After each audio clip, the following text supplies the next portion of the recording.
So hi everybody, welcome to this webinar which will focus on support for physical disability. I'm Karen Jones from the University of Kent and I'll be chairing the session.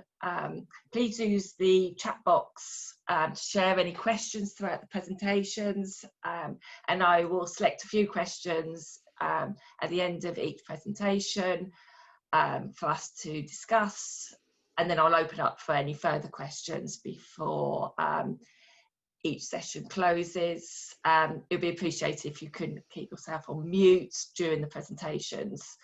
So we have two interesting presentations. Phillip Whitehead will be presenting on a project titled Bathing Adaptations in the Home of Older Adults. This will be followed by Mike Clark, whose presentation is on scope and the evidence around changing places facilities. We have 20 minutes for each presentation, followed by 10 minutes of questions. So over to you, Phillip. Hello, I'm Phillip Whitehead from Northumbria University. I'm here in my kitchen in Newcastle. I've got a very barky Cocker Spaniel in the house who goes mad when she sees a postman or a pigeon or something like that. So hopefully she won't intervene. So I'm going to present this work to you, which was completed in the last round of School for Social Care research funding. And you can see the title of that here. I'm really grateful to the school, not only for the funding, but also for the support that they've given to me in my research career. It is part of the contract, as always, to point out that they're not willing to accept responsibility for anything that I'm going to tell you in the next 20 minutes. So a bit of background to the study then, that what we know already is that people who are age 65 and over spend the vast majority of their time in the home environment. And with the onset of functional difficulties, the home environment can become challenging. And housing adaptations have been identified as one of the top 10 prevention interventions for older adults in this international review of evidence. But there's a real contradiction around this. It's something of an oxymoron. Whilst we know rapid delivery is good practice, waiting times can be up to 2 years in some local authority areas. And these waiting times carry with them an increased risk of functional deterioration and also an increased risk of adverse events, falls, and those sorts of things. There was a systematic review in 2017 which found good quality evidence for what we call minor adaptations. So this is things like grab rails, altered steps and thresholds, generally those sorts of things that cost under £1,000. But for more major alterations to buildings, those costing over £1,000, there's quite limited evidence on the effects of these. And the systematic review concluded that further evidence was needed on major adaptations, especially randomised control trials in UK settings. And we're focusing particularly on bathing adaptations in this study because bathing has been identified epidemiologically to be really important in the trajectory of the life course of an older adult, in that the onset of disability in bathing is often rapidly followed by disability in other daily living activities within the home. So the aim for this study, which was completed previously, Bath Out 1, was to determine whether or not it was feasible to conduct a randomised control trial of bathing adaptations for older adults. The bigger questions that a future RCT would seek to answer would be whether or not bathing adaptations improve older adults' quality of life and functional ability, and whether they lead to reductions in the use of other health and social care resources. And a lot of people say to me that the answers to these questions is quite self-explanatory, but as we saw in the systematic review and as is known kind of anecdotally, there is very limited evidence, and therefore the continued funding for these adaptations is not guaranteed. And a secondary question that we're seeking to explore is the impact of waiting times on outcomes and economic resource use. So Bath Out 1 was a feasibility randomised controlled trial, and I'm going to talk you through that here. So I think one of the reasons why we've not seen randomized control trials of major adaptations is the process for determining eligibility is that they are assessed by a local authority occupational therapist, and then the recommendation is put forward to the Housing Adaptation Service. It's very difficult once that assessment's been completed to withhold provision in order to sort of conduct a randomized control trial and compare the effects. So we got around this using the method that I'll describe to you here. So at the top of this slide, we conducted the study within one local authority housing adaptation service, and we assessed every referral that they received for eligibility during our recruitment window. And the eligibility criteria was that the person was 65, age 65 or over, and the referral was for a level or easy access shower only, so no other combination of adaptations. Those that consented were had a baseline assessment completed, and then they were randomly allocated by the Nottingham Clinical Trials Unit at a ratio of 50-50, 1-to-1, to intervention or control. The control group received the usual wait care within the local authority, which was a routine waiting time of 3 to 4 months before they were allocated to a person to begin planning and processing the adaptations. And the intervention group did not go onto this waiting list, so they were allocated to a person to immediately start planning the adaptations.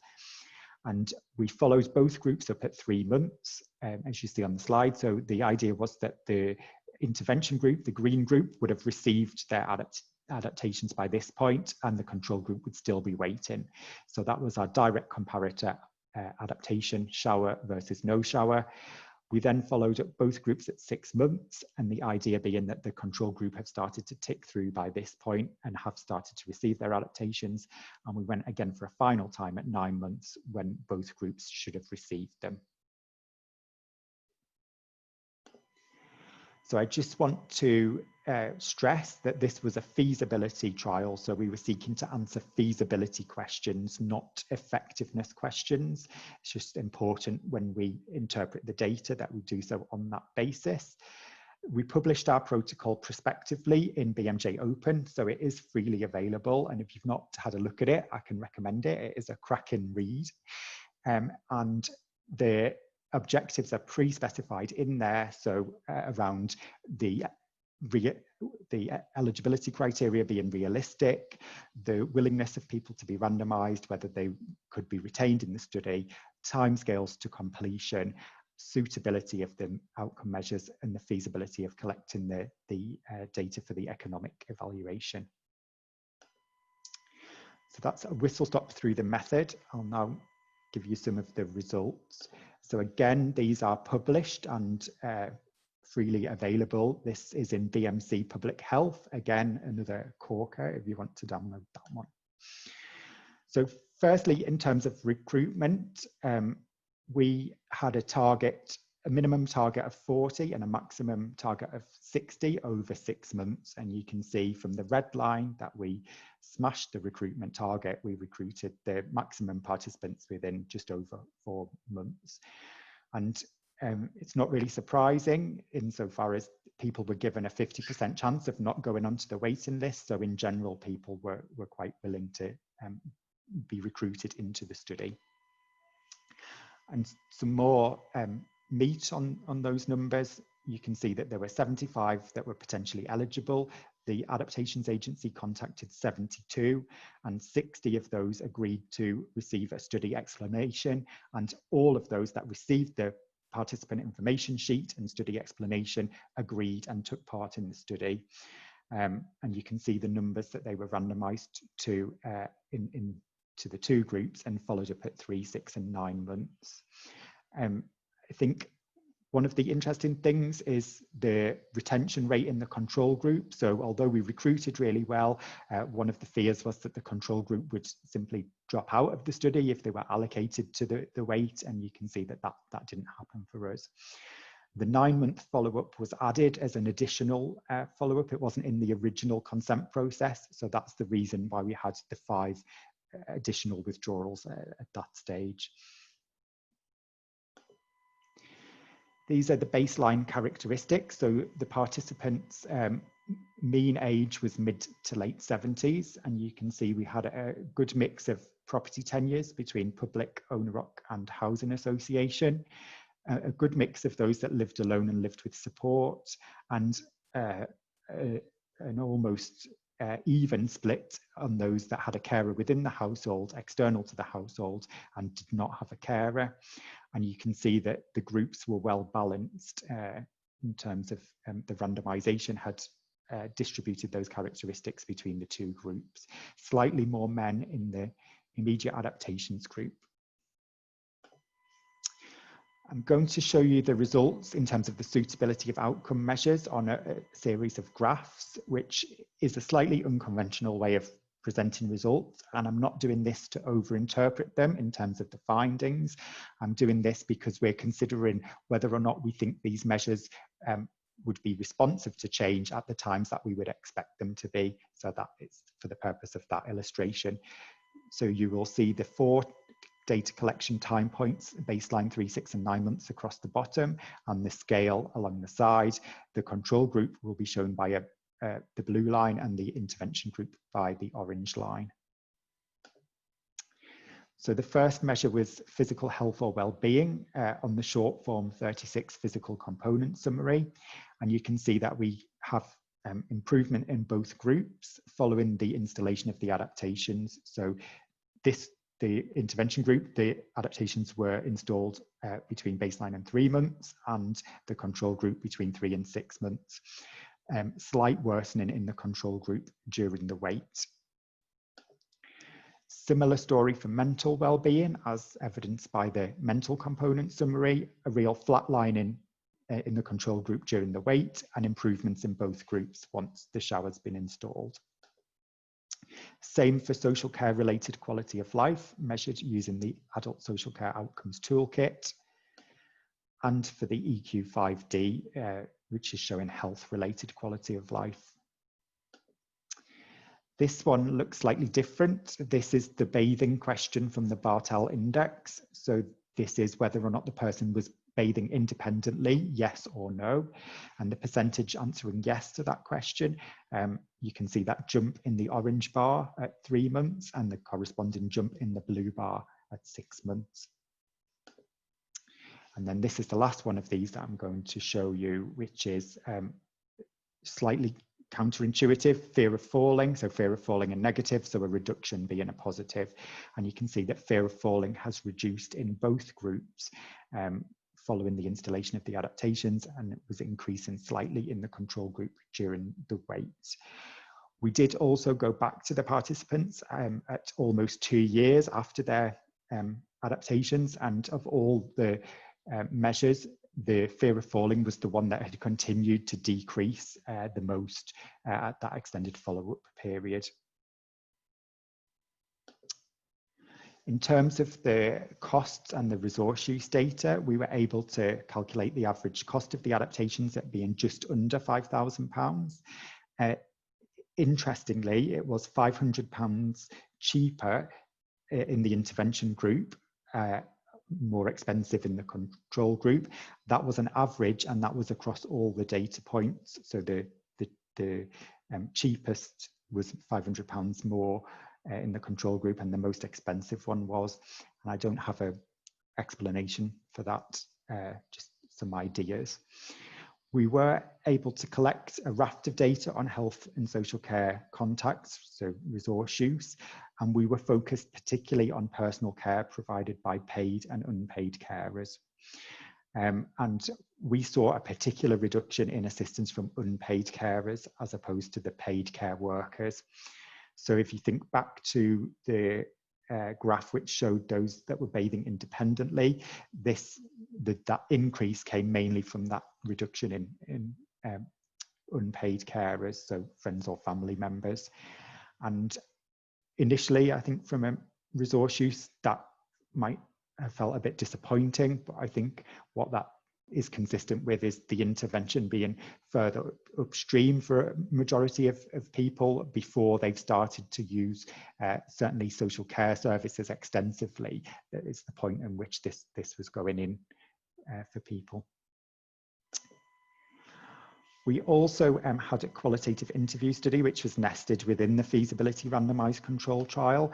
Again, the aim for that was outlined in the protocol to explore the lived experiences of the older adults and the carers, and we had an aim to interview 20 older adults and 10 carers. We actually interviewed 21 older adults and 5 carers.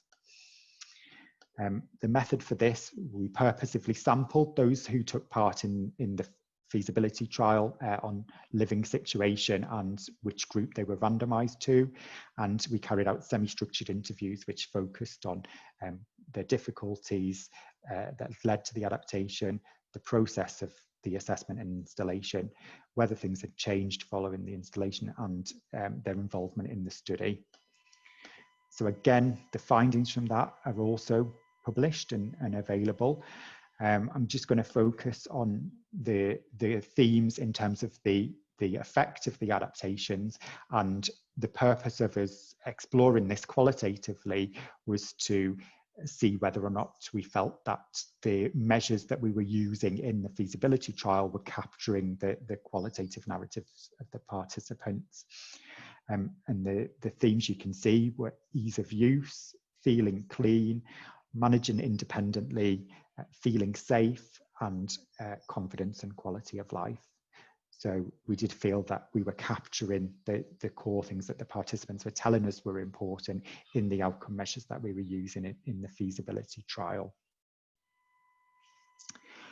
So the discussion and the conclusion from Bath Out 1, these were the targets that we set in the protocol before we conducted the study, which we would class as our determination of feasibility. So we were able to identify sufficient participants to recruit. They were willing to be randomised. We were able to follow up well over 70% of them at 6 months. We could collect the cost and resource use and quality of life data that we needed, and we were able to collect a complete set of outcome data which appeared responsive to change. The one that was challenging for us was to be able to provide the adaptations within the specified timescales. So we had this target of having the adaptation installed by the 3-month follow-up in the immediate group and by the 6-month follow-up in the waiting list control group.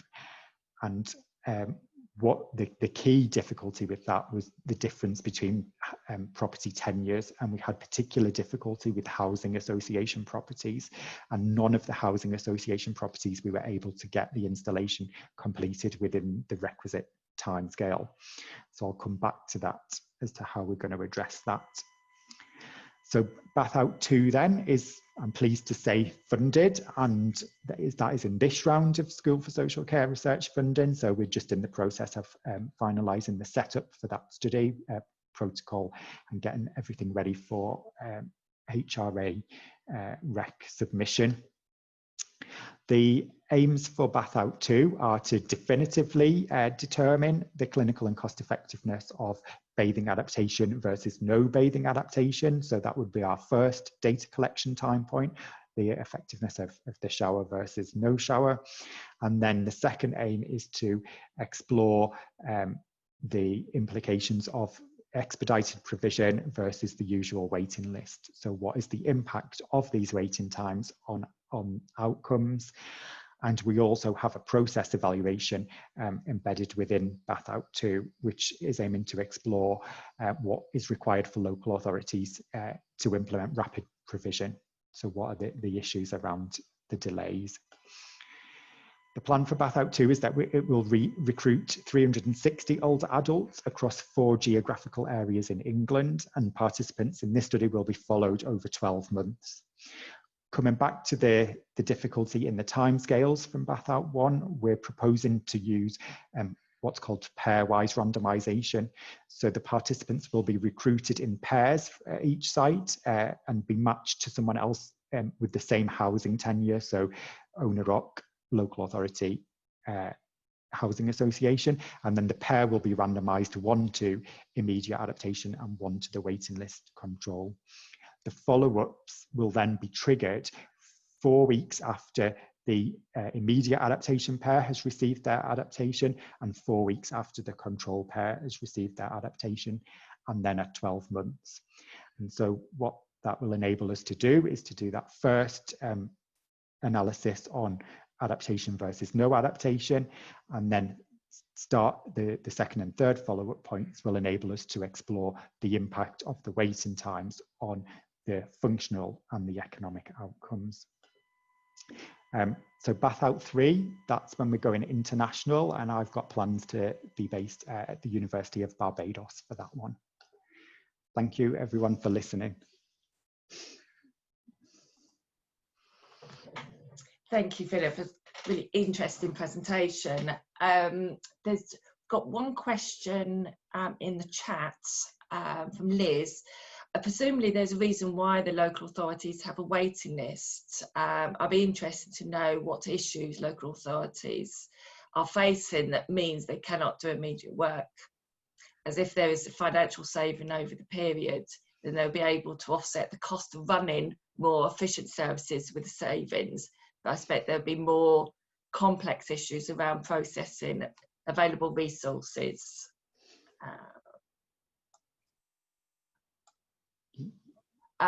Did you have a conversation with local authorities about this following your results and analysis? And if so, what were their thoughts on what the issues are? Yeah, so we know this from all the work that we've done to date. The issues for the delays vary from authority to authority. In general, it isn't an issue with the funding for the capital. So the capital expenditure on the adaptations generally is there, not always, but mostly. There are usually process issues about the staff that are involved to plan and implement the adaptation. And if it's a privately owned property, i.e. not by the local authority, usually it's funded via a disabled facilities grant, which is a means tested grant from central government funding, and the process to administer the grant. So those are generally the issues that are causing the delay or the wait at this stage of the process. In Bath Out 2, our process evaluation is specifically focusing on that aspect. So what are the issues within all local authorities? We're going to do a national survey of local authorities to understand this and to identify some ways of working around those. Great. Just a comment from Martin. Just to be clear, SSCR won't be able to fund your proposed Barbados Centre. Okay. Okay. Fair enough. A question from Yvonne. Can you tell us the value you saw in the feasibility study going into the full trial? Yeah, I mean, it's of immense value. So I think we've got confidence in all of those areas that were kind of ticked off on that list that I showed. So, you know, COVID aside, I've got no concerns about recruitment, the measures that we're using, the working with the local authorities. But I think that issue around the timescale to completion has enabled us to set up the pairwise randomisation, which I don't think we would have done had we not had that feasibility study. So the data that I haven't shown, but it is in the paper, is we did miss several of them going through into getting them completed before those follow-up points. And the follow-up points in Bath Out 1 were just set 3 months, 6 months and 9 months post-randomisation. So it's enabled us to overcome that in a way that I don't think we would have thought of. Great. Just one last question. From Nicholas. Landlord resistance, mainly private, but also local authority. have been an issue in the past. Also, the challenges around adapting older stock. Did you find any issues here? So private landlord, there was no participants in Bath Out 1 that were in a privately rented accommodation.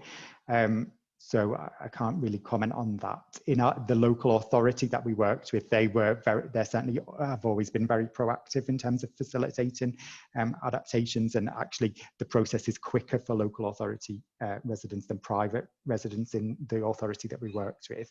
The issue was the housing associations, and it's not so much resistance, I think, that we encountered, but so, you know, they're a third party involved in the process of brokering that relationship for the approval for the grant.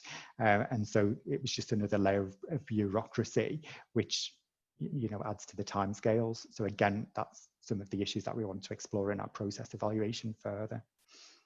Right. Well, thank you so much for an interesting presentation.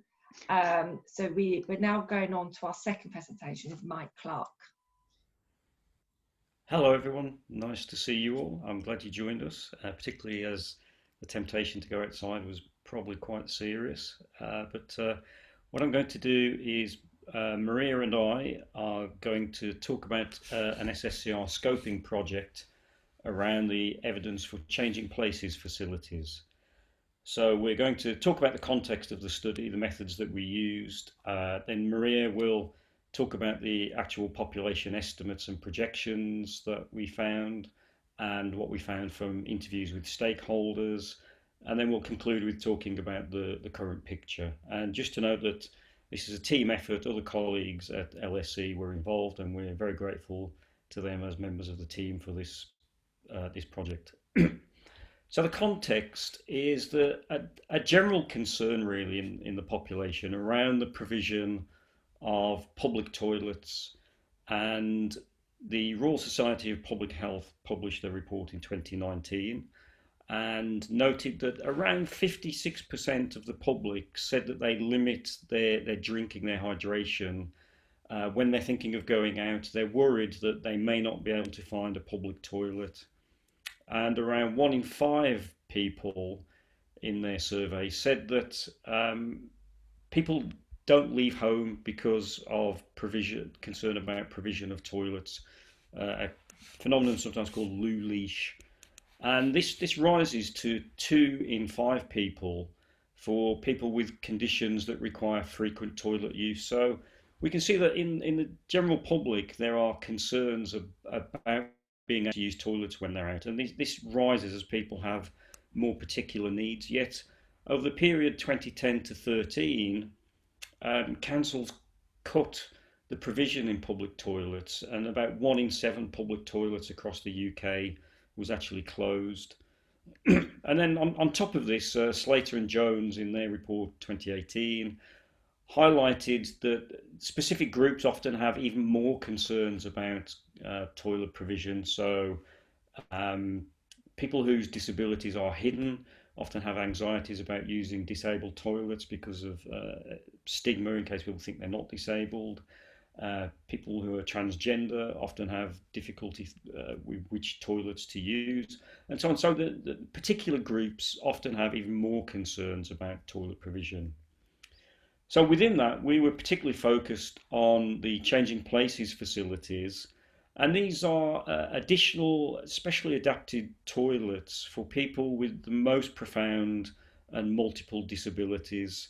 And so they're larger than a standard disabled toilet. Disabled toilets don't have enough room in them for manoeuvring, maybe the wheelchairs and equipment. And also they often have additional equipment. You can see in that schematic there, hoists and often additional beds and seats for people to get changed on. And the most recent figure I could find is that there are around 1,491 of these facilities registered across the UK. Some of these are in public services like hospitals, some are in more private facilities like privately owned facilities like shopping centres and motorway service stations. And that's been a growing number over the last few years. Now, the cost of these facilities, they're not cheap, but equally, I think we'd say they're not huge. So it's been estimated that the average cost of installing one in a hospital is around £25,000 to £35,000. And as with most building and engineering projects, the earlier that you plan into your design the provision of this kind of service, the cheaper it becomes to provide it. So if you plan to put one of these facilities in a new build, or even one that's being undergoing significant refurbishment, then the cost is even lower than that £25,000. And then there are costs associated with the ongoing running and maintenance of these, but they're less than £2,000 a year, which again is not an astronomical cost.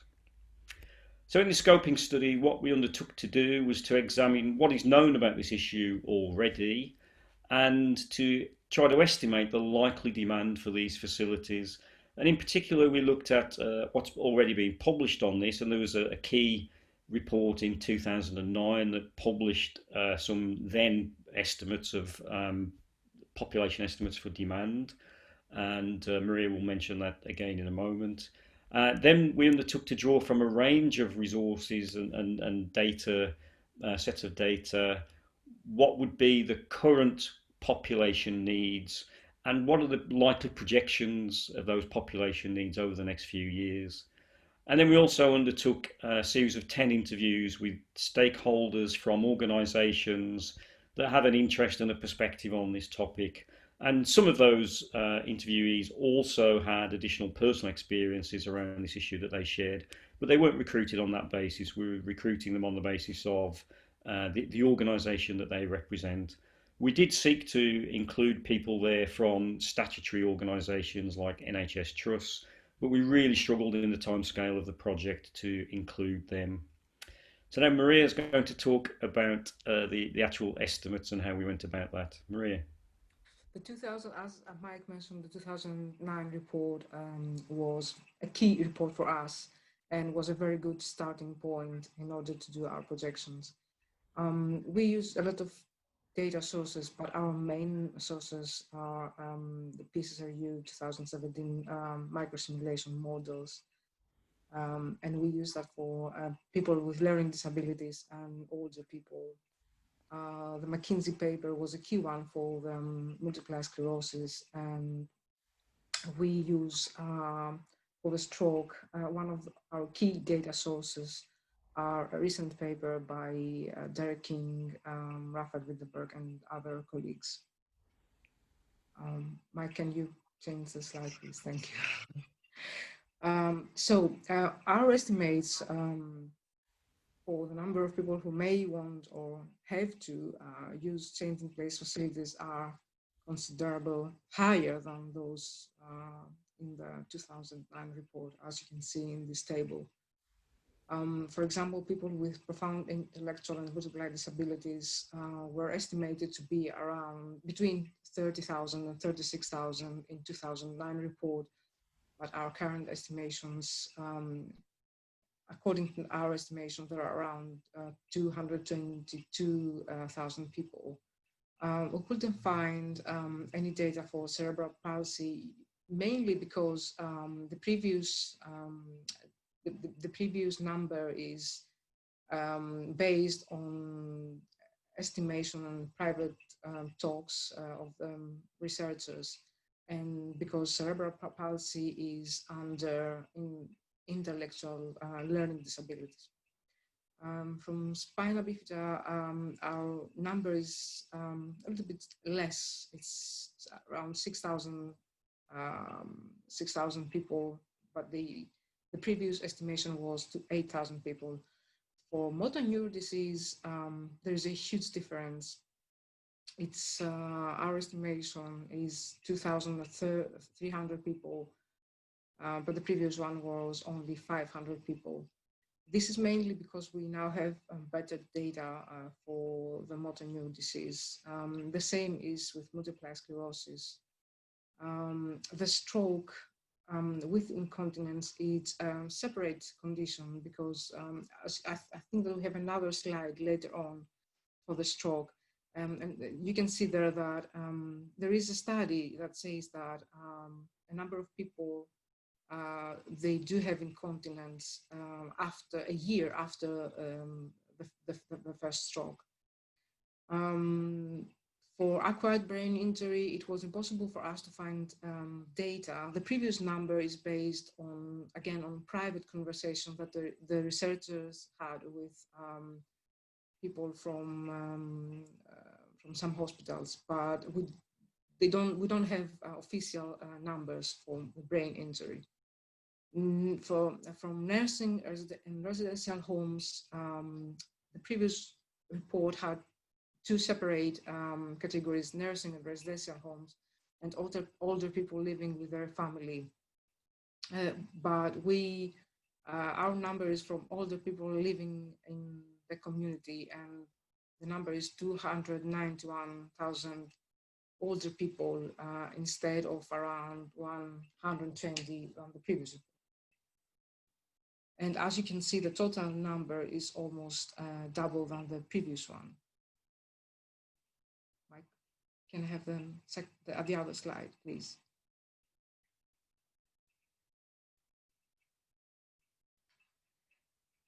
Here are the projected numbers of people with ADLs or learning disabilities from 2017 to 2030.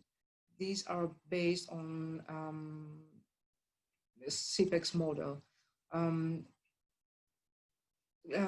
Older people that are 65 plus with two ADLs, there were 291 in 2017, and they are projected to be around 400 at 2030.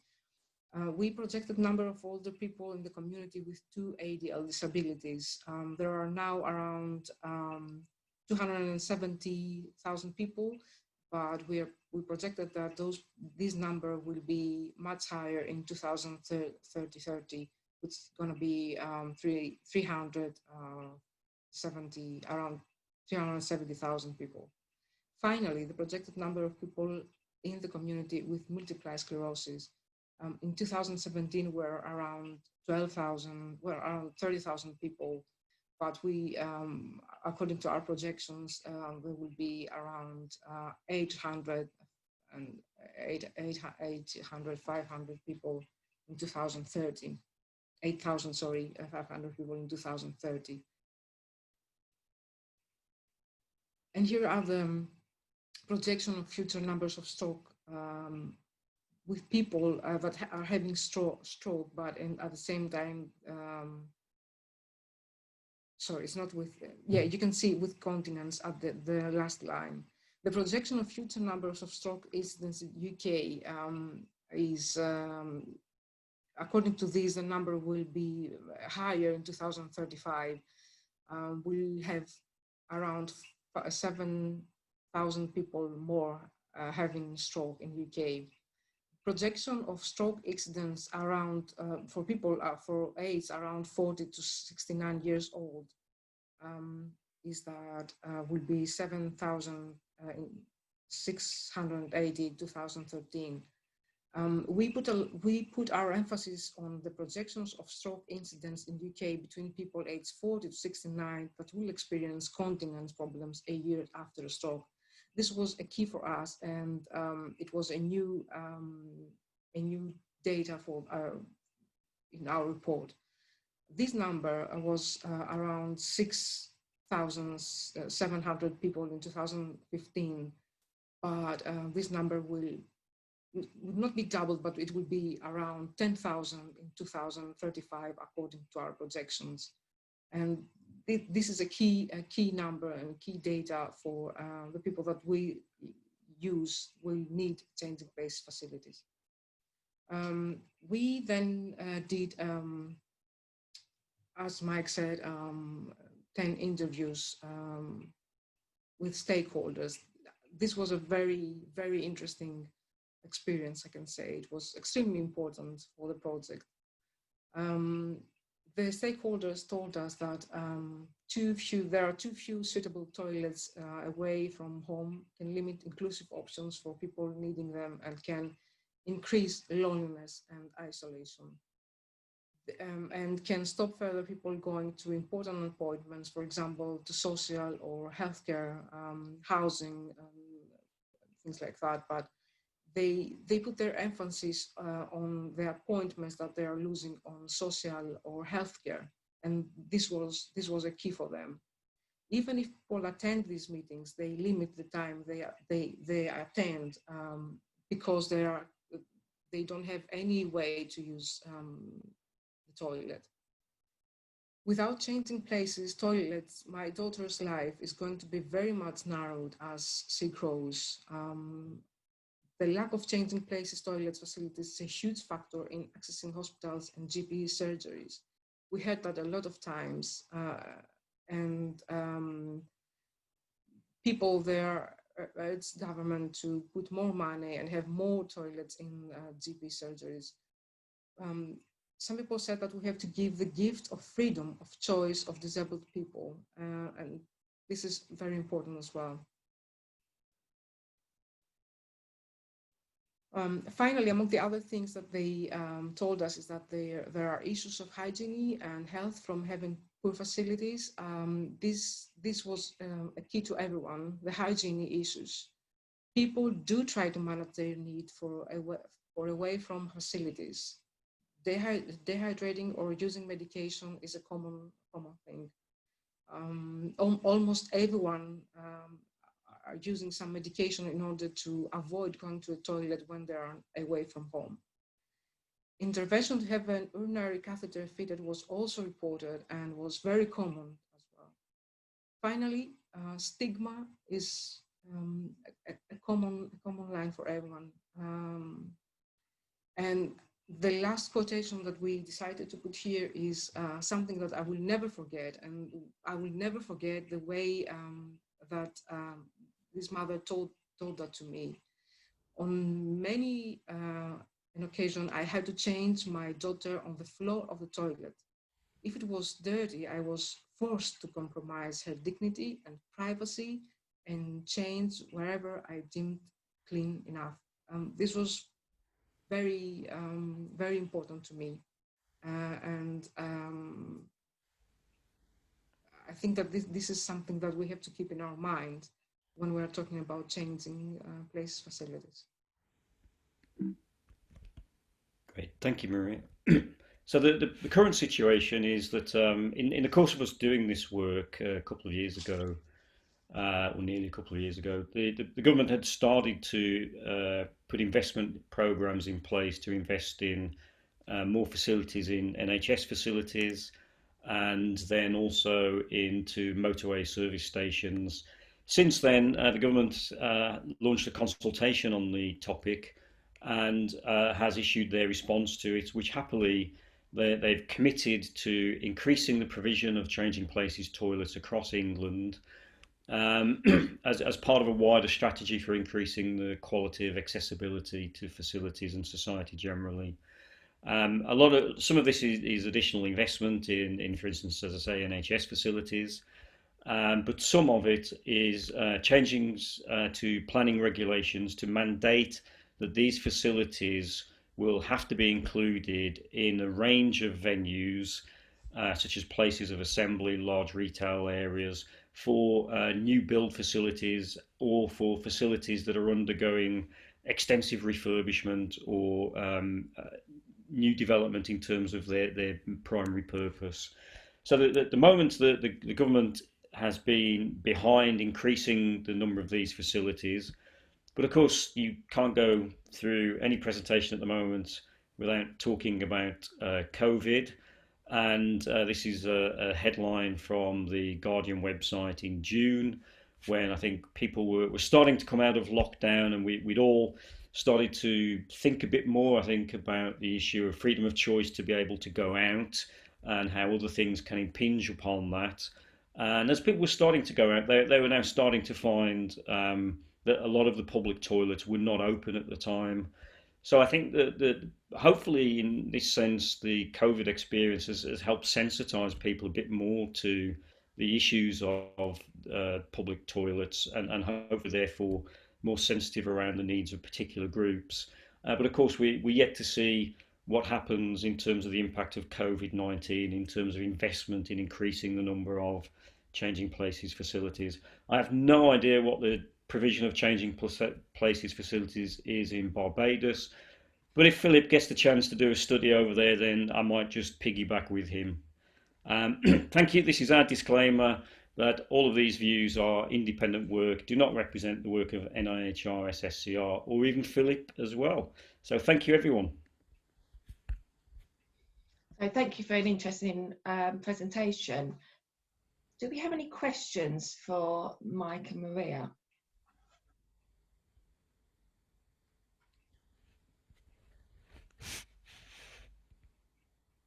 Okay, a question from Catherine. Fascinating stuff. Will there be funding mandate from governments? Do you know?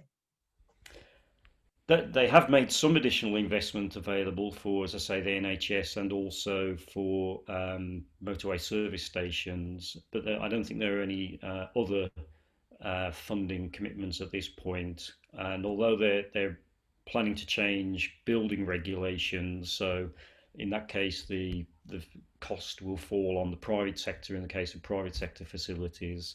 It's yet to be clear how enforceable those regulations will be and what the funding will be in terms of public sector facilities. Great. Are there any other questions? Let's see if anybody's putting their hand up.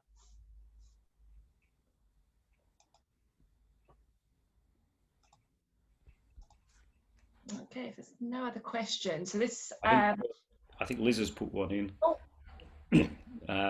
So Liz, that's really good to know that your local authority has been backing this development. I don't think it's been common, as we saw from the Royal Society of Public Health report. Generally, local authorities during time of austerity were seeing that they could were having to cut back on toilet provision generally and not really commit to additional provision. I think Wales is interesting. The Welsh Government have made stronger commitments to ensuring, I think they've written into legislation that local authorities have to commit to providing public toilets, and I think that specialist public toilets are part of that. But I don't know. I think it's fairly early days in Wales in terms of seeing how that's operationalised. Great. Are there any other questions from Mike or Maria? No? Okay, so we've now come to the end of our webinar. Many thanks to Phillip, Mike and Maria for your presentations, really interesting. So our next webinar will be on the 29th of September between 1 and 2, and we'll focus on carers. So once again, thank you for attending, and I wish you all a good afternoon. Thanks, everyone. Bye-bye. Bye.